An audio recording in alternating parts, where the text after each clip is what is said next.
Hello, and welcome to the War Report. And this is my favorite time of year. It's War Game season, baby. Recording this late night, had to watch the Jeezy and Gucci verses, but we gonna get into it though. Regardless of the night, I'm feeling rather okay. So let's just go straight to in the trenches. We have some small news before we get to the big one that literally came out hours before I was going to record. So, had to wait a little bit so I could get this together. Honestly, I kind of wish I missed it now because it's getting a lot to talk about more and more, and I don't want this recording to go into midnight. But neither here nor there. But we're gonna start out with FTR has been named the #1 tag team by Pro Wrestling Illustrator. Big cow. How in the hell did they beat Kenny Omega and Hangman Page? I don't even think they're the best tag team on AEW. So that's so weird that they got the #1.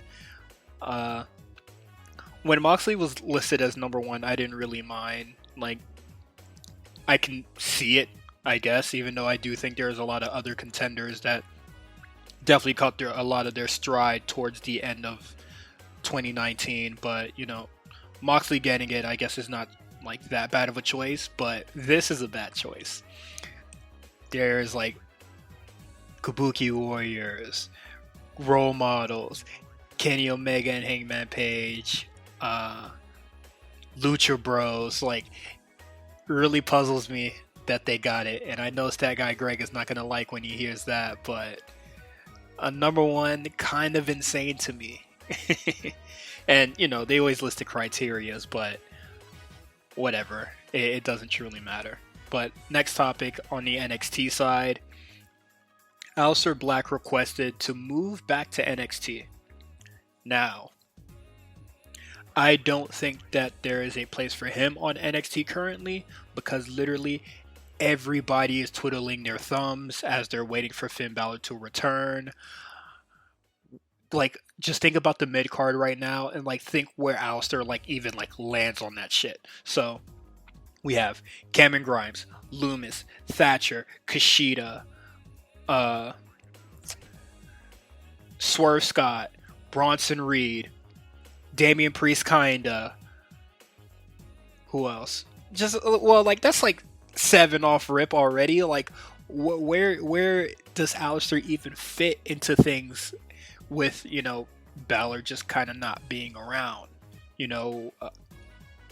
So it's just like I definitely think like it probably would have been a bad move if he would have came into NXT when Karrion possibly got injured and then vacated it. Like, that probably would have been a really bad time. Like, in the past 3 months, I don't think that there is a decent slot for Aleister Black to fit in.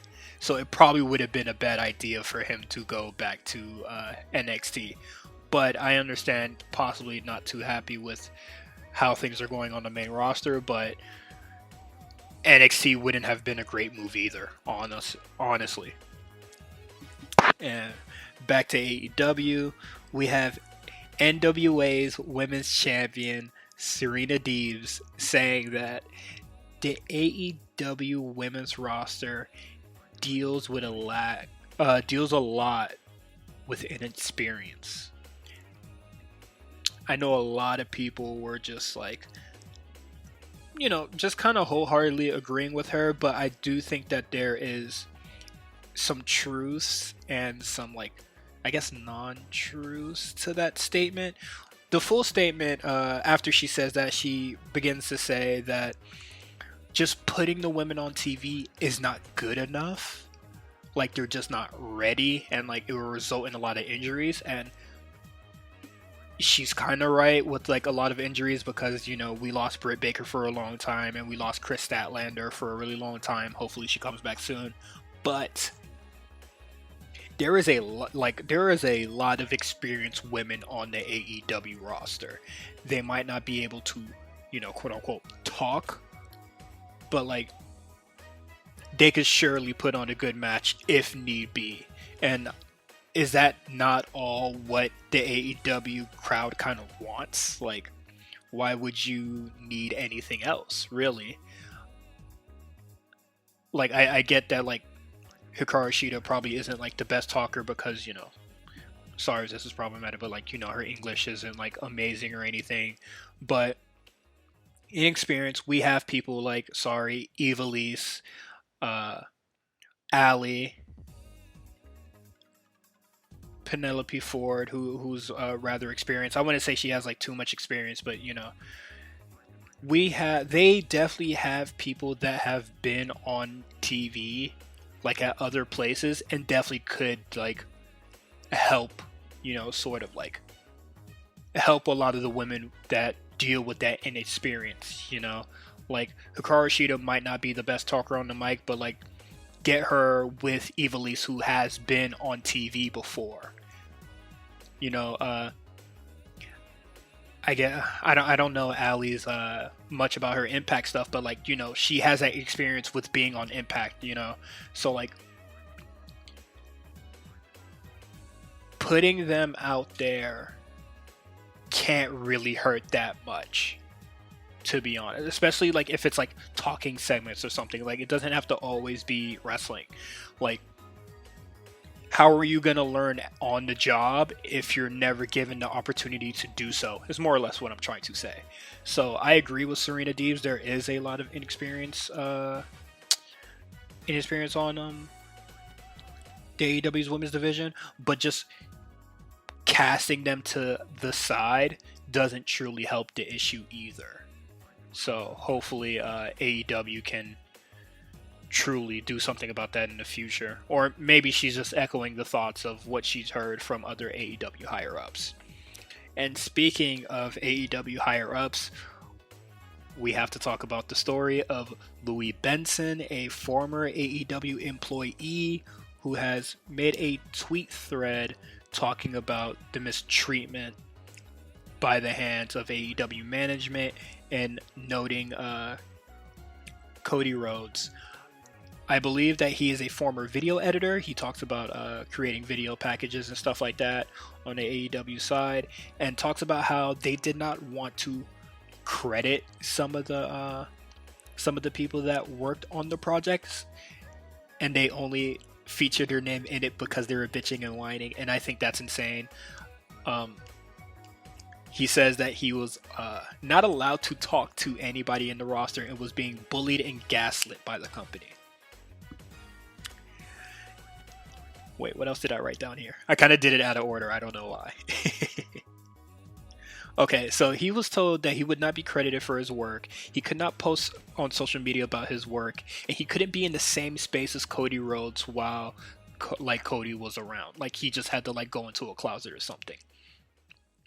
Says that Cody thought that Benson was a stalker fan because he was wearing an all-in shirt, and upper management isolated Benson from the rest of his employees prior to quarantine.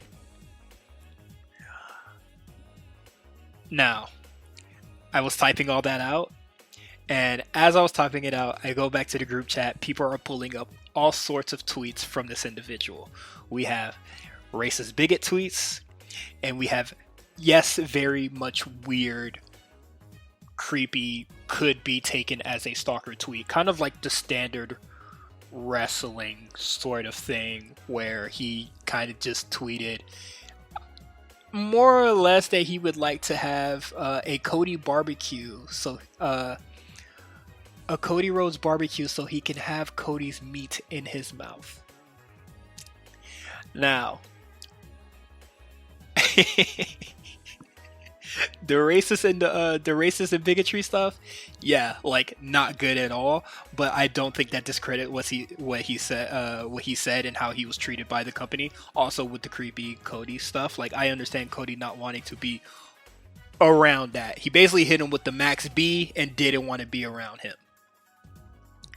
But that doesn't excuse him not being able to talk about his work, being isolated by his coworkers, not being credited what he does, being asked to work 40 hours. Oh, I believe he said 60 hours without any extra pay. That's some bullshit right there. And a lot, some other, I guess, other AEW employees are saying like, don't believe everything you read and stuff like that. But he has pulled up proof and text messages, not even covering up the names. Like, he's just outright, like, he has their contacts kind of just out there. I'm not one of those people that are just like, oh, that could have easily been edited. Like, anybody could have went in Photoshop and, like, did some stuff like that. Like, I've done it before. But the screenshot he showed, I don't know what phone interface that is. I haven't used the Android in years, but it does look a little wonky. But I'm not going to be one of those people that be like, oh, those are edited, those are fake. Real or true, I definitely think that this kind of sheds a spotlight that, like, not everything is peaches and cream over on the AEW side, at least. But in the end of his thread, he was just like, I'm not trying to garner some anti-AEW stuff or, like, trying to bash the company and stuff like that. Like, I do think that he kind of still wants his job. Like, he still likes to work for All Elite Wrestling, but, like, just wants to be treated better. And I've certainly had those sort of work meetings before or discussions with other co-workers before, so I feel him. But the racist and bigotry stuff is not going to make you look like in a positive light. So I can't say good luck on your future endeavors, bruh, but hopefully, Now, let's get into NXT. 8 fighters. 2 teams of 4. I think, gentlemen, you know how this goes.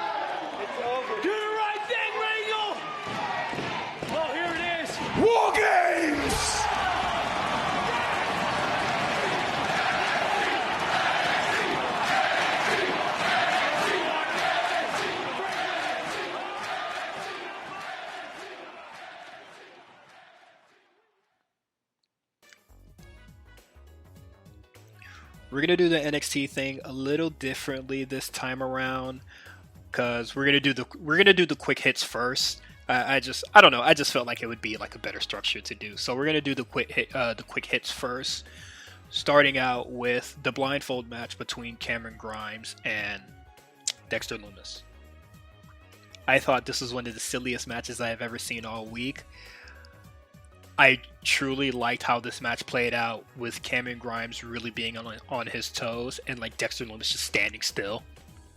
And I just could not stop laughing when Cameron Grimes really just started beating the hell out of the ref and thought he can get, like, kind of sort of the upper hand on Dexter Lumis and try to hit the cave in with his blindfold off. But it's a nice little match. Well, let's put match in quotation marks, can we?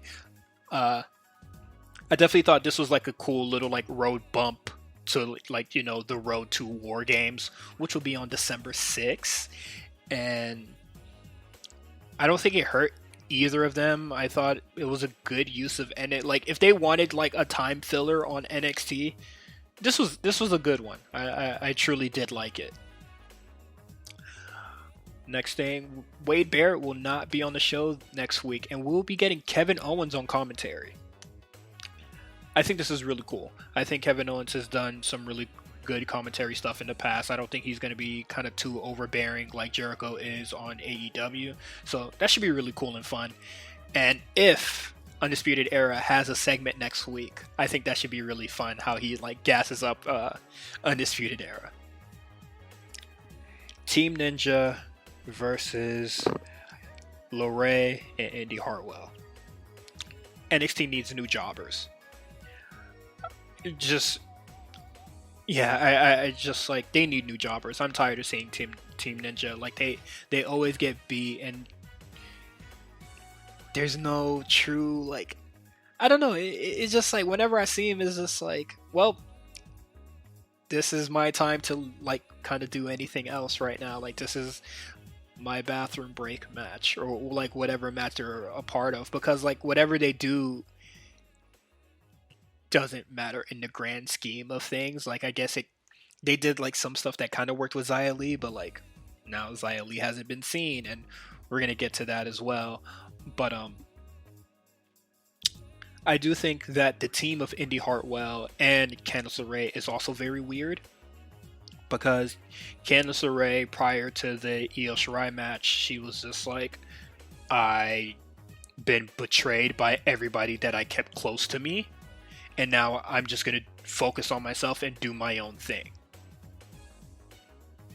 Then she keeps Indy Hartwell right by her side, someone who was possibly stronger and is definitely more taller than her, so definitely could get the upper hand in a fight. But I'm just confused where Candice LeRae was kind of just like on her toes about like trusting people, and then like instantly started trusting Indy Hartwell because she bought her a TV, and then failed to help her win the NXT Women's Championship, and then helped her run over Shotzi Blackheart thing, stuff like that. No need to get into all the gritty details, but I hope that Candice LeRae is kind of on her toes, and then she doesn't get betrayed again, or like she betrays Indy Hartwell first, something like that. But hopefully they don't just run the big sister gets kind of betrayed again because whatever. And I think I may not be the biggest fan of Candice LeRae, but I do think that Indy Hartwell can definitely like benefit from being around her. Definitely, for sure. And the last of the quick hits, William Regal shows up to Boa's house, and Boa looks like he hasn't slept in days. Xia Li hasn't been seen. He hasn't shown up to work. And I'm curious, what is this going to be? Because she is coming. I wonder who that she is. I don't know. When I was thinking about who she was, I was just like, oh man, like, what if they did like some cool, like, everybody's like speculating that this is a Yakuza type thing, so like, I'm gonna go with that as well. Like, what if this was like a cool Yakuza type thing, and like the big boss is like Meiko Satomura? And I know everybody loves Meiko Satomura, and that's like the first thing that everybody's like minds kind of go towards, but it could literally be anybody, and I'm excited to see who it is. Like I said earlier, War Games is on December 6th. It's looking like Undisputed Era versus Pat McAfee's gang. I think they're called For the Brand. Terrible name. But now we're going to get into the North American title scene. I absolutely love what they're doing with Leon Ruff. Him winning the title last week was really great. Him trying to prove himself that he deserves to be champion against Johnny Gargano in the rematch. Him sticking up to Damian Priest and saying, like, if I would have lost out there before you interfered, then maybe I shouldn't be North American champion. So I really like that as well.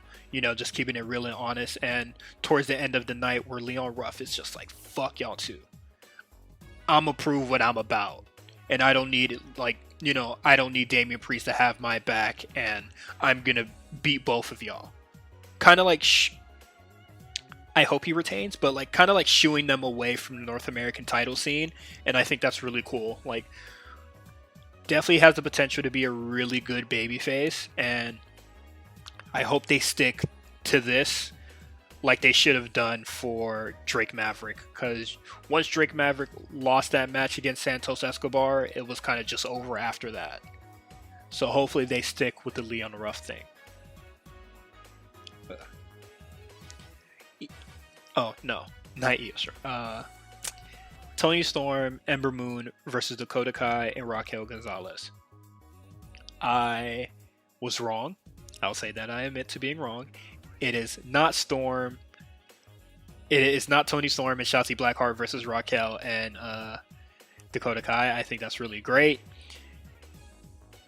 Giving these two women something to do is fantastic. Like, they're possibly not going to be around the title scene like anytime soon because it's kind of War Game season. So, you know,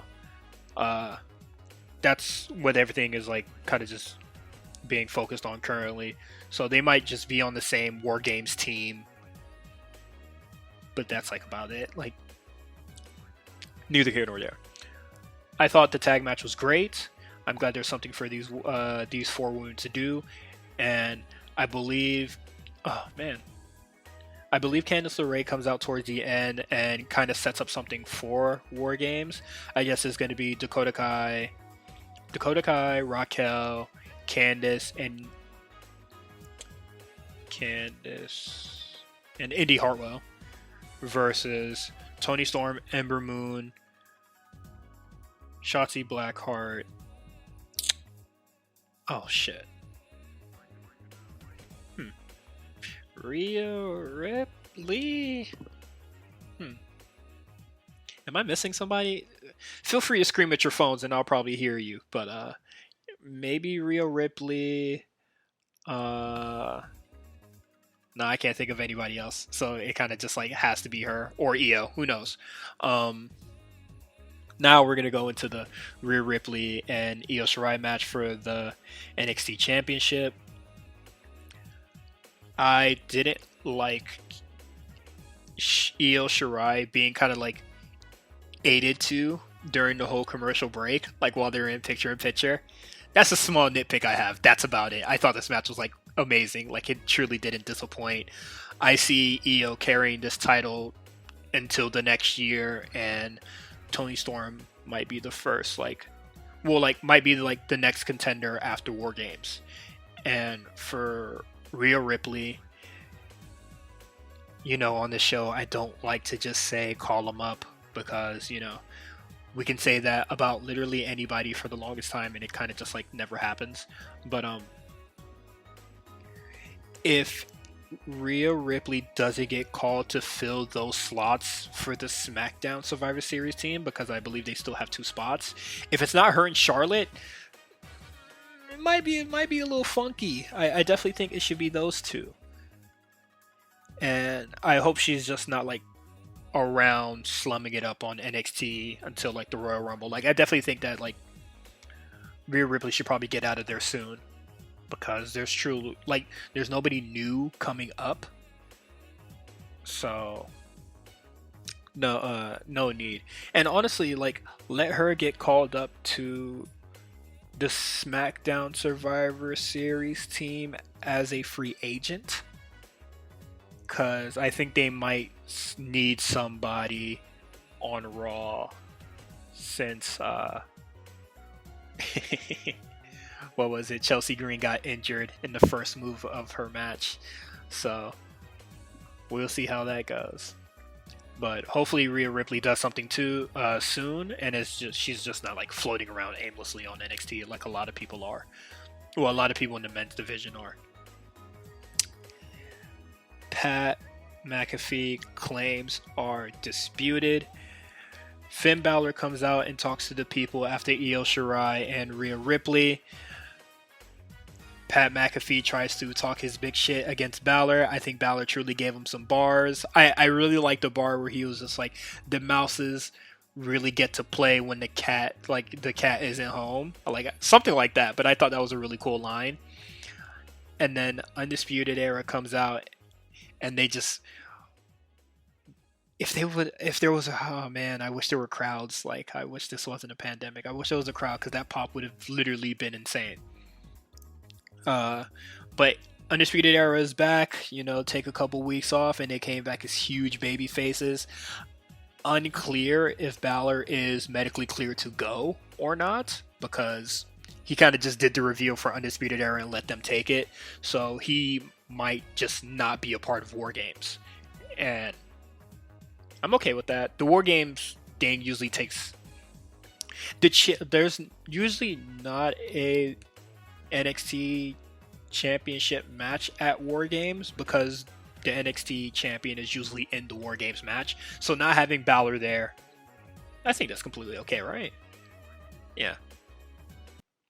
That's it for NXT. We're gonna get into AEW. Your dizzy ass up here looking real confused, so let me spell this out for you. You up in my house, smacking your gums at my man, and now you my problem. Alright, same as NXT. We're gonna get into some quick hits here.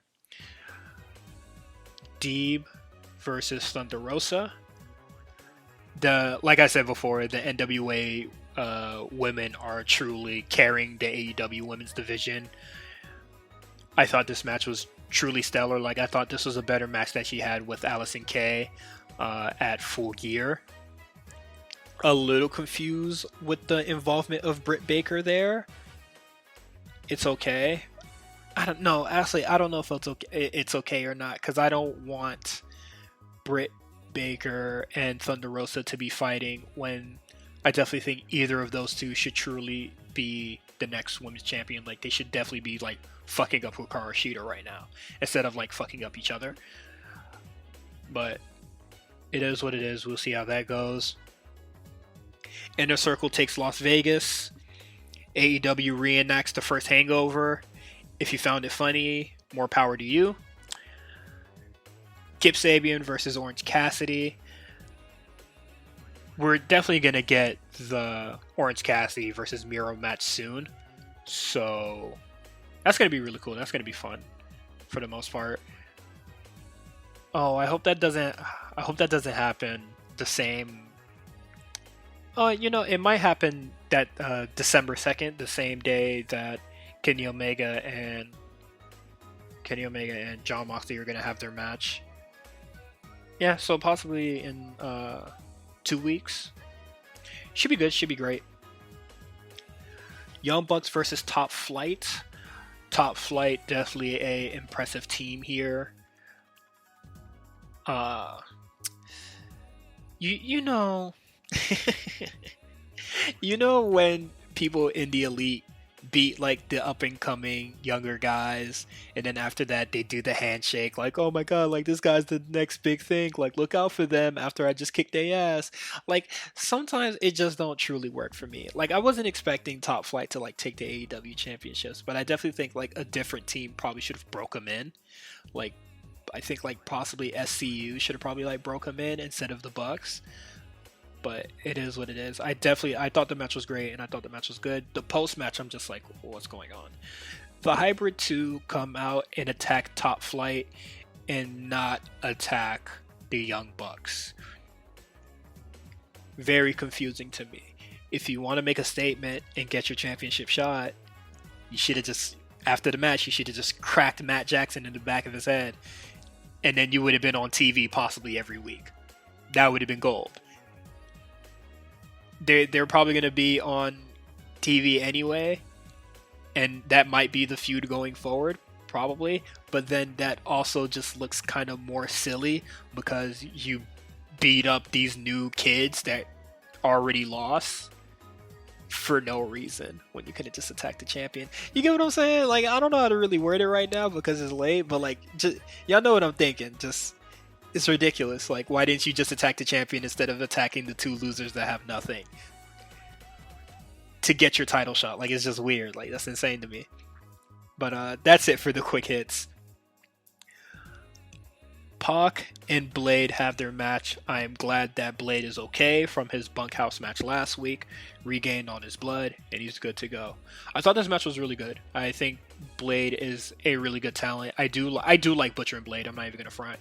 I do think that they're two talented wrestlers. I've never seen do they have tag team stuff prior in the indies? I've never seen it. I've only seen them wrestle individually, and I think they're both okay. But my prediction was correct. I love being right. Kingston keep forcing Penta to turn on his brother. Blood is thicker than water, bruh. Kingston just kind of just dug his own grave, I guess. But we see the break. We see the break of the Kingston family, and Jeff J was also right that we see the reunion of Death Triangle. I don't. I don't want to say I don't like Death Triangle. I just find it weird that there's so much attachment to them when they only been like a tag for 2 weeks before like COVID hit. But I do think that Kingston trying to make Pentagon Jr. turn on Phoenix, like turn on his blood, definitely helps him get away from that and reform with Death Triangle. So we have a new trios team, or just like a new stable come back together, and I think that's great, honestly. I just hope that the match between Eddie Kingston and Pac is going to be good. You know, they probably might have like a multi-man match like the week before December 2nd. So like next week, my mind. Next week for Thanksgiving, like a Thanksgiving special, I guess. Like it could be a main event. Why not?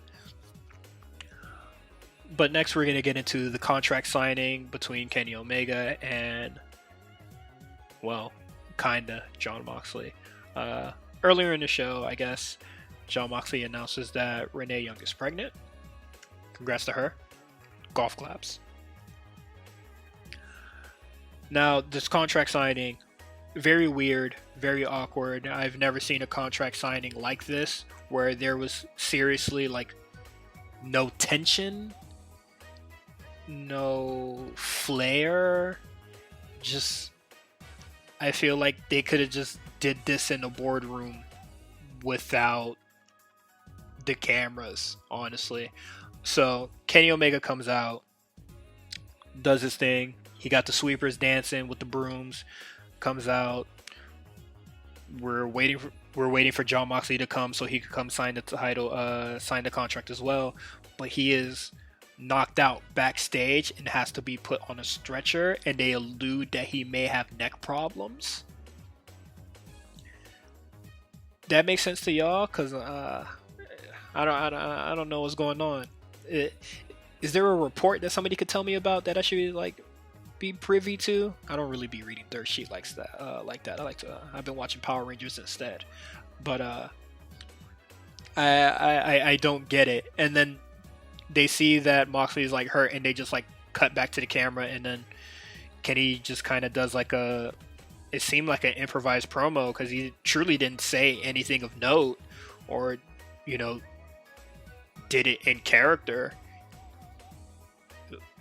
And then they just sign, and then it's over. I just thought it was like so weird. If you like, you could watch the segment on YouTube, and then you're just like, oh, that's it. No stare down, no promo on each other or anything like that. It's just some really standard stuff. But we're gonna end the AEW segment with Will Hobbs finally joining Team Taz after the match with Darby. After Team Taz's match with Cody and Darby Allin.